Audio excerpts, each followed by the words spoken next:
Hi everyone. Today I want to share one of those stories that will make you think twice about opportunities you might letting pass by. So picture this. In the early days of my granite countertop business, I was doing small stuff. Onesies and twosies, And then Mr. Jones called, "Hey, I need a new countertops." I showed up, estimate, signed the contract, get a deposit, demolish the old countertops, and install the new one. Shaking hands, and hopefully we can get some referrals at the end. Job's done, right? Back then, we were talking about $2,000 here and $5,000 there. On a really, really good day, we're talking about $8,000.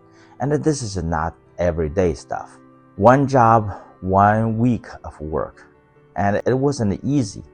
Everything from fabrication to installation was on us.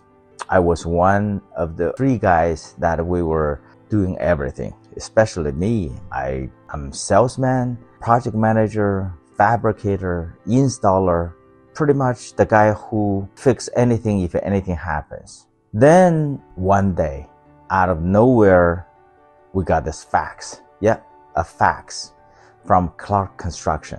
These guys were big time in the Washington, D.C. area. They're looking for someone to bid on a project for 439 units.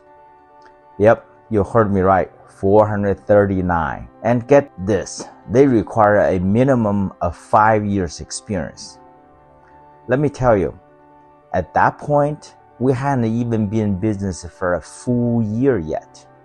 So my guy, Chris, who's in sales, takes a look at the facts and says, "This is a joke. We couldn't handle this. It's a purely waste of our time. So let's move on." And that was his comment. And I thought that's probably right. I mean, we are doing kitchen countertops for houses here, and now we're talking about $500,000 jobs for 439 units.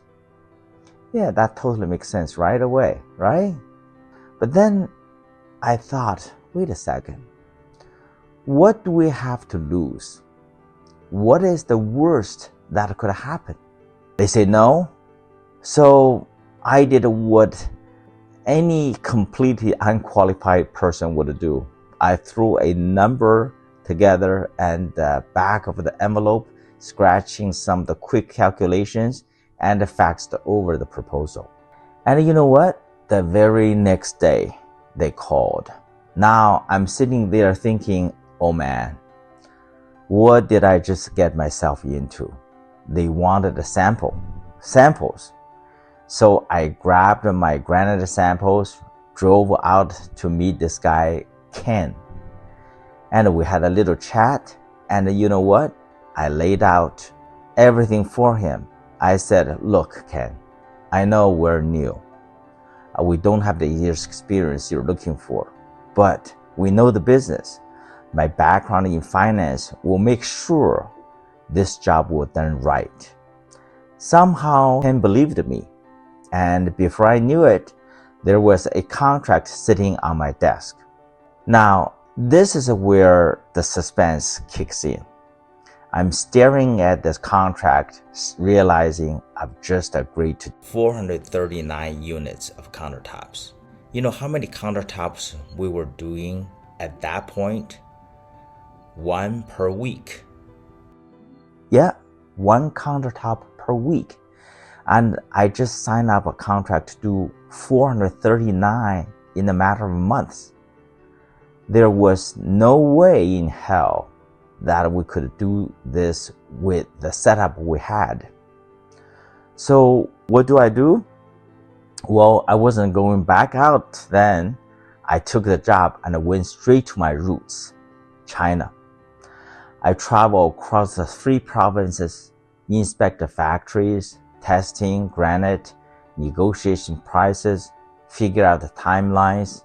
After a few trips, I found the right setup in southern China, built a team of quality control, and we got to work. 6 months later, the job was done. And not just done, it's done very well. The profit margin, 70%. Yep, even I was blown away. The general contractor was full of praise, and I realized right then and there, this was the future of our business. So I flipped the switch. No more small-time residential jobs. No more driving all over the place to educate homeowners about natural birthmarks of granite or trying to explain why every stone looks a little different. Nope, from then on, it was all about multifamily projects. And the general contractors, the revenue was bigger, the headaches were fewer. So from that point on, the business really took off. So what's the moral of the story, folks? Well, sometimes you just have to take a risk. You know the saying, what do you got to lose?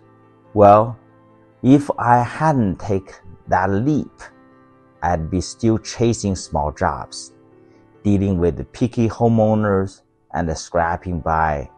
Instead, we're now a $20 million company, thriving and profitable.